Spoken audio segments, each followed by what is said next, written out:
Nous voilà 10 ans après. 10 ans après les attentats les plus meurtriers qu'ait jamais connus la France. 10 ans. Mais que pèsent ces 10 années? Que pèsent les mots devant les douleurs, les silences? Ce qui est advenu est à coup sûr irréparable. Et vous avez eu des jours muets et des jours aveugles, des jours de nuit et des nuits blanches, des jours où il fallait faire semblant, où il fallait tenir, des jours où la vie semblait revenir, fugace, des jours impossibles, parce que le moindre son, la moindre odeur vous faisait revivre à l'identique un passé toujours présent. Les hurlements dans la musique, le sang sur l'asphalte, l'odeur de poudre, les corps. Vos vies suspendues par les poignets, suspendues au silence. Les téléphones par terre sonnant dans le vide et affichant des noms d'êtres aimés auxquels personne ne décrocherait jamais. L'angoisse, l'horreur, le deuil. Ceux parmi vous qui sont tombés pour ne jamais se relever. Ceux parmi vous qui se sont relevés, blessés dans leur chair, dans leur âme, avec si souvent la culpabilité d'être encore là. Ceux parmi vous qui ont été classés parmi les survivants, mais que la mort avait simplement choisi de frapper plus lentement, ou plutôt d'avertir, et qui ont eu à revivre. Ceux qui ont perdu ce jour-là leurs enfants, leurs parents, leurs frères, leurs sœurs, leurs amis, l'homme ou la femme de leur vie, le père de leur petite fille à naître, et leur vie d'avant. Le corps et le cœur en lambeaux, le visage cousu, puis recousu. Avec cette question lancinante, pourquoi? On voudrait trouver du sens à ce qui s'est passé. Mais chacune de vos douleurs est insensée, injuste, insupportable. On vous a dit parfois de retourner à la vie normale, mais rien de normal dans une vie fauchée dans la fleur de l'âge, dans un enfant qui meurt avant ses parents, dans un bébé qui naît orphelin. Rien de normal dans cette douleur larvée, lancinante, ressurgit chaque fois qu'un autre attentat frappait notre sol, des enfants, des adultes, des forces de l'ordre, des professeurs, de Nice à Strasbourg, victimes à nouveau du terrorisme. Et nous pensons à eux tous, ce soir, le cœur serré. Au lendemain des attentats, vous avez fait l'épreuve de la normalité impossible. La tranquillité impossible, la vie impossible et la vie pourtant. Ceux qui haïssent ne crieront jamais plus fort que ceux qui aiment. Et le soir du 13 novembre, les assassins ont trouvé plus courageux, plus combatifs qu'eux. Ces forces de l'ordre qui sont intervenues, les gendarmes montés du Stade de France, les policiers du quartier du Bataclan, les 2 hommes de la BAC qui en quelques minutes ont ouvert le feu et atteint un terroriste, arme de poing contre Kalachnikov. Ces hommes de la BAC 75, de la brigade de recherche et d'intervention, du RAID en appui, tous ceux qui ont envoyé à leurs familles ce soir-là des messages d'amour qu'ils pensaient devoir être les derniers et qui y étaient prêts. Ces policiers, intervenus dans les colonnes Alpha et Bravo pour neutraliser les assaillants et qui seront élevés dans la Légion d'honneur en témoignage de la reconnaissance particulière de la nation.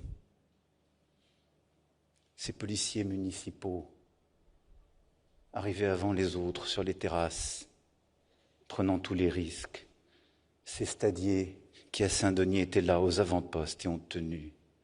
Ces médecins, ces infirmiers et infirmières, ces aides-soignants, projetés soudain dans ces paysages de guerre comme ils n'avaient jamais cru possible d'en voir. Ces secouristes, des mineurs, sapeurs-pompiers, ces élus, ces agents, ces membres de la police scientifique et des équipes médico-légales, tous ceux qui ont traqué sans relâche le commando des terrasses, chacune et chacun, services de nettoyage, gardiens et gardiennes, passants, serveuses et serveurs, chacun à sa place. Celui qui a aidé à les débusquer, celle qui ensuite a aidé au risque de sa vie à les repérer, assumant le seul choix qu'il fallait faire, oui, celle à qui nous devons une reconnaissance plus grande encore. Ces hommes et ces femmes cachés au milieu des corps sans vie qui ont tenu la main d'un inconnu en silence pour qu'il ne se noie pas dans la peur. Cet homme qui par 2 fois a traversé la salle du Bataclan lorsque les tirs ont éclaté pour ouvrir les sorties de secours latérales. Et cet autre qui a évacué les chanteurs et les a poussés dans un taxi. Cette femme qui a ouvert sa porte à 20 personnes ensanglantées et tant d'autres personnes comme elle, ouvrant plus que leur porte, leur cœur. Cet homme qui est descendu dans la rue avec sa trousse de secours en entendant les coups de feu, cet homme torse nu, parce qu'il avait utilisé d'abord le matériel de sa trousse pour faire les garrots, puis sa ceinture, puis n'ayant plus rien, avait ôté sa chemise et l'avait déchirée en morceaux pour continuer de sauver. Et notre État qui a tenu, Monsieur le Président de la République, Monsieur le Premier ministre, Monsieur le ministre de l'Intérieur, et les jours et les nuits. Et à vos côtés, les préfets, tous les services de l'État, Madame la maire de Paris, Mesdames et Messieurs les élus, tous unis, inébranlables.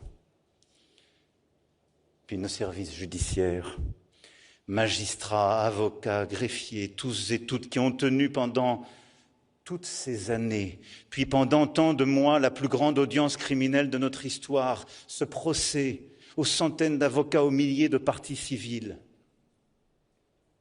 et nos associations qui ont tenu, qui se sont levées, comme vous venez de le décrire, l'un et l'autre à l'instant, avec le soutien de la délégation interministérielle d'aide aux victimes pour faire entendre leur voix, pour ne laisser personne. Et ces milliers de Français qui ont marché. Et la statue de la République couverte de bougies, de fleurs et de paroles d'amour. Oui, oui, les terroristes ont trouvé beaucoup plus courageux qu'eux. Paris a tenu. Vous avez tenu. La France a tenu. La République a tenu. Dans l'urgence, par la fraternité, par la justice, par la vérité, par l'amour de la vie, nous avons tenu. Et chacun y a joué son rôle. Vos vies qu'ils avaient niées, réduites au statut de choses, voilà qu'elles étaient devenues nos vies universelles. Ces terroristes islamistes ne vous en voulaient pas à vous, individuellement. Ils n'en voulaient pas à vos enfants, ils n'en voulaient pas à vos proches, ils en voulaient à la France. Ils nous en voulaient d'être Français. Ils en voulaient à une manière d'être au monde, teintée d'enracinement et d'universalisme. Un monde où la femme est l'égale de l'homme. Un monde où l'on rencontre l'autre dans sa différence, où on le considère à visage découvert, face à face, où chacun peut penser ce qu'il veut et dire ce qu'il pense, jouer la musique qui lui chante, exprimer la foi qui l'anime ou l'absence de foi, protégée par la laïcité. Un monde où Voltaire le dispute à Molière, un monde de culture où l'on chante, où l'on danse, où l'on aime le théâtre. Et quand des terroristes veulent frapper la démocratie, la liberté, c'est la France et Paris d'abord qu'ils prennent pour cible. Ce soir-là, ils ont frappé des lieux de sport, de convivialité, d'art, des lieux où se brassaient les âmes, des lieux de liberté. Et c'est parce que vous étiez des enfants de cette France libre, parce que vous veniez d'elle ou parce que, étrangers, vous étiez sur son sol que vous êtes tombés. Vous veniez de 17 pays, mais aux yeux des meurtriers, vous étiez tous des enfants de France. Au lendemain de l'attentat, une femme avec nous ce soir a récupéré les effets que l'homme de sa vie portait sur lui. Parmi les papiers de son portefeuille, sa carte électorale. Et sur le visage de Marianne, une goutte de sang avait roulé, comme la trace d'une larme. Les disparus du 13 novembre ne sont pas simplement des victimes de la haine, ni d'une abstraction vague. Les concepts n'ont pas de main. Ils ont été tués par des terroristes, porteurs d'une idéologie islamiste identifiée, active, structurée en réseau, en zone d'influence, avec ses codes et ses modalités d'action, désireuse d'annihiler la vision de l'humanité que porte notre pays par son histoire, son action présente et sa vision de l'avenir. Ce djihadisme projeté, nous avons tout fait pour l'endiguer, le juguler. Mais il renaît sous une autre forme, intérieure, insidieuse, moins détectable, moins prévisible. À tout moment, le terrorisme islamiste projeté peut renaître, au Moyen-Orient, en Asie centrale, dans la Corne de l'Afrique ou ailleurs, et la vigilance est permanente en chacun de ces lieux. Et d'autres formes de terrorisme émergent, auxquelles nous ne céderons rien non plus. Face à cela, notre nation est garante du combat perpétuel, mené sans jamais renier nos valeurs de justice et de liberté. Elle se porte garante que tout sera fait pour empêcher toute nouvelle attaque et pour punir de manière implacable ceux qui s'y risqueraient. Et dans cette décennie écoulée, la nation s'est fortifiée. Des mesures sans précédent ont été prises immédiatement. Déclaration de l'état d'urgence, protection à nos frontières, puis l'écriture de lois qui sont venues adapter le droit à l'état de la menace et nous ont permis de lutter dans la durée contre le terrorisme en protégeant nos libertés publiques. Visites domiciliaires, dispositions de fermeture de lieux de culte, périmètres de protection, mesures individuelles de contrôle et de surveillance, autant de barrières mises sur le chemin des assassins. Programme de déconstruction des discours radicaux pour étouffer dans l'œuf le passage à l'acte, pour éviter sa récidive en prison. Et je sais combien vos associations, combien nombre d'entre vous ont participé à ces actions. Les moyens humains de la Direction générale de la sécurité intérieure ont été augmentés d'un tiers, ses moyens financiers doublés, les effectifs de la Direction générale de la sécurité extérieure augmentés d'un quart, tandis qu'un service national de renseignement pénitentiaire a été créé en 2019. Pour renforcer encore nos services de renseignement, nous avons procédé à la création d'une coordination nationale du renseignement et de la lutte contre le terrorisme, d'un parquet national antiterroriste, renforçant aussi le travail avec tous les partenaires européens. Car le terrorisme se joue des frontières.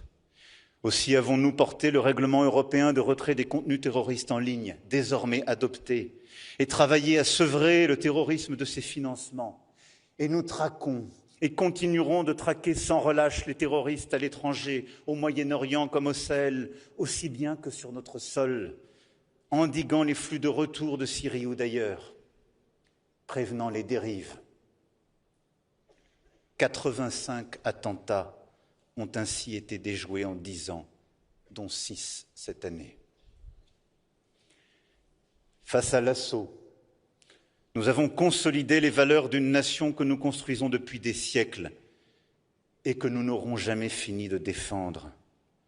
Et nous devons inlassablement poursuivre ce travail de transmission à nos enfants, d'éducation pour notre jeunesse. Nous devons inlassablement continuer de faire des républicains. Personne ne peut garantir malheureusement la fin des attentats. Mais nous pouvons garantir que pour ceux qui prendront les armes contre la France, la réponse sera intraitable, que nous continuerons ce combat contre le terrorisme sans relâche et que nous continuerons le combat pour notre jeunesse avec la même force. Que pas un seul des dispositifs et des droits que vous avez construits, vous, vos associations, pierre à pierre, ne sera vain. Que pas une vie ne sera oubliée, que pas une goutte de vos larmes ne sera perdue. Non, il n'y a pas de sens, pas de justification à votre douleur, et il n'y en aura jamais. On ne peut pas donner de sens au 13 novembre. Mais on peut donner un sens au 14 novembre, à chacun de vos lendemains, à chacun de vos pas, qui, mis bout à bout, nous racontent une histoire de courage, d'entraide, de vie. Une histoire de vigilance, car à toute heure du jour, désormais, une partie de la nation reste aux aguets, du levant au couchant, tendue vers la sûreté de ses enfants. Une histoire de mémoire, avec notre musée mémorial du terrorisme, qui, implanté dans le 13e arrondissement de Paris, transmettra aux générations de demain l'histoire de la violence terroriste, de ses victimes et des réactions de nos sociétés tournées autant vers le passé que vers l'avenir. Une histoire d'espérance, un printemps de fraternité, chère Anne Hidalgo, d'un jardin de fleurs bleues, de fleurs blanches, de baies rouges, qui nous rassemble autour des noms de ceux qui sont tombés. Symbole de la force de notre nation qui, sur le terreau de la mémoire s'unit, fait bloc et toujours se hisse à la hauteur des temps. Oui, unis et ensemble. C'est par notre force pour mener ces combats que nous serons à la hauteur de ces lendemains, revivre plus fort encore, porteurs de ce que nous sommes et qu'ils voulaient abattre. Chacun de vos pas, chacun de vos jours, depuis 10 ans, porte ce sens et ce qui nous tient. L'esprit de résistance. Par lui, la mort est découronnée, vos vies relevées, l'amour de la France consacré. Il voulait semer la mort, vous avez rehaussé la vie. Il voulait nous paralyser par la peur, ils ont décuplé notre vigilance, l'amour de nos valeurs, notre appétit de vivre. Il voulait diviser et nous sommes unis. Il voulait effacer. Ils nous ont rappelé que nos combats étaient universels et nous sommes là et nous tiendrons à vos côtés, demain encore, pour vous, pour ceux qui ne sont plus, pour leurs enfants. Vive la République, vive la France.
Mesdames et messieurs, merci de bien vouloir vous lever, si vous le pouvez, afin d'observer une minute de silence.